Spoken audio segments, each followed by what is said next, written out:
تو مکہ مکرمہ میں ماجی خدیجہ رضی اللہ تعالی عنہا اہل بیت کی پہلی خاتون تھی، آپ کی اہلیہ تھی۔ آپ علیہ الصلوۃ والسلام نے اپنی اسی گھر والی کے ساتھ اپنی جوانی گزاری، اور جوانی کی بھرپور عمر ایسی عورت کے ساتھ گزاری۔ کیا پاک دامنی ہے پیغمبر کی، کیا حیا ہے پیغمبر میں، کیا شرم کے پیکر ہیں امام کائنات۔ دو شیزاؤں سے زیادہ شرم و حیا والے وہ بدبخت کافر اور وہ بدبخت ہندو، وہ بد نصیب سکھ، وہ بد نصیب عیسائی، وہ بدبخت انگریز، آج کے وہ لوگ جو پیغمبر اسلام پہ اعتراض کرتے ہیں کہ تمہارے پیغمبر کی اتنی بیویاں کیوں تھیں، ان کو بھی ایک جواب قرآن کی روشنی میں، سیرت کی روشنی میں، تاریخ کی روشنی میں بڑا خوبصورت ملتا چلا جائے۔ امام کائنات نے اپنی جوانی کی زندگی ایک بیوہ عورت کے ساتھ گزاری ہے جو تقریباً بڑھاپے کی عمر میں تھی۔ اس پیغمبر کی پاک دامنی کے کیا عالم کہ جب انسان عنفوان شباب میں ہوتا ہے، جب آپ 30 سال کی عمر میں تھے، 35 سال کی عمر میں تھے، 40 سال کی عمر میں تھے، 45 سال کی عمر میں تھے، حتیٰ کہ آپ کی عمر 50 سال ہو گئی ہے اور بڑھاپا شروع ہونے والا ہے، تو آپ نے 50 سال کی عمر تک ایک بیوہ عورت کے ساتھ زندگی گزاری ہے، پاک دامنی کے ساتھ، محبت کے ساتھ، الفت کے ساتھ، وفا کے ایک رشتے کے ساتھ۔ اور ماضی خدیجہ سے تو آپ کو ایسی محبت تھی، اہل بیت کے لیے 4 دن تو بہت تھوڑے ہیں،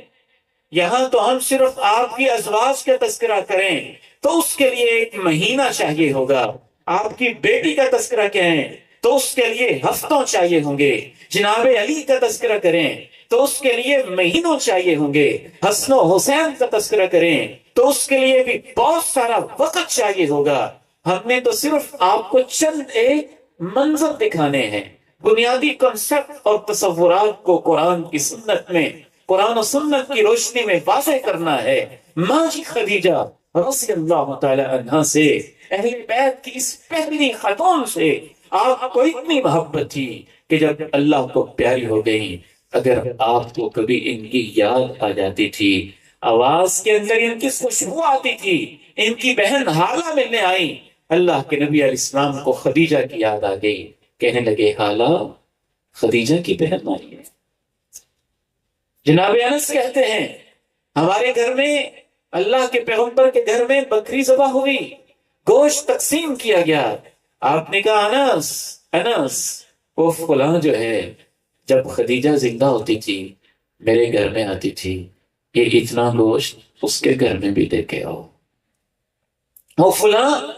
خدیجہ کی زندگی میں اس کا میرے پاس آنا جانا تھا، اور بدبختوں تم نے اہل بیت کو سکیڑ سکیڑ کے کہاں کہاں کن کن ہستیوں کو اندر سے نکال باہر کیا، اور تم قرآن والے اہل بیت کے منکر ہو گئے، جن کو قرآن نے اہل بیت کہا ان کا انکار ہی کر دیا، اور ان کو اہل بیت کے اعزاز سے ویسے ہی باہر نکال دیا۔ اتنی عظیم ہستی کو جس کو اللہ آسمانوں سے سلام بھیجتا ہے، اہل بیت کے تذکرے میں تو ان کا نام لینا ہی بھول گئے، جن کو اللہ کے قرآن نے اہل بیت کے اندر شامل کیا تھا۔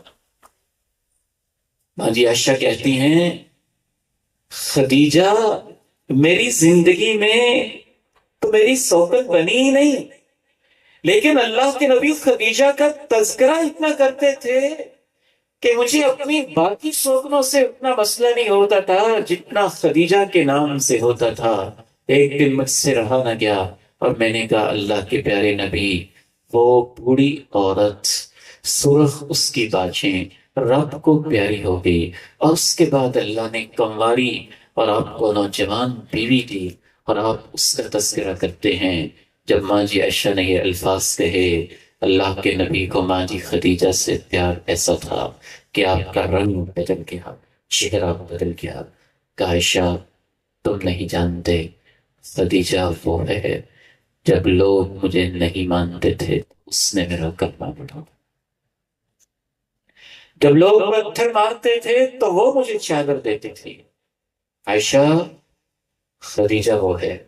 جس کے بدن سے اللہ نے مجھے اولاد کی نعمت دی ہے۔ عائشہ، خدیجہ وہ ہے جب میرے پاس کچھ نہیں تھا